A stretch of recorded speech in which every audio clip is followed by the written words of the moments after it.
Ja, wij hoorden dat vrijdag. We hebben vrijdag een stichting, heeft stichtingbestuur ons geïnformeerd in een vergadering. Toen werd het ons in die zin ook medegedeeld. Dus ook in die zin ook medegedeeld. We hebben nog gevraagd van, kunnen wij een advies geven daarin? Nou, dat was in die zin niet mogelijk.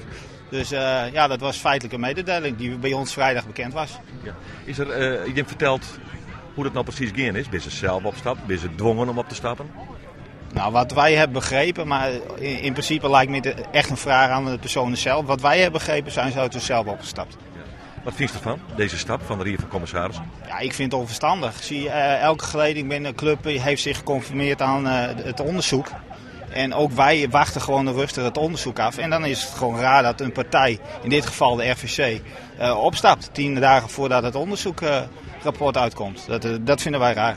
Dat zou misschien iets deze kennen van de inhoud van het onderzoeksrapport. Dat zou kunnen. Maar ja, wij wachten gewoon het onderzoeksrapport af. Ja, zij schijnbaar niet. Of zij hebben andere reden om te zeggen van we stoppen ermee. Ja. Toch ben je als supporters vrij redelijk unaniem best. Die zeggen van ja, schoon schip maken.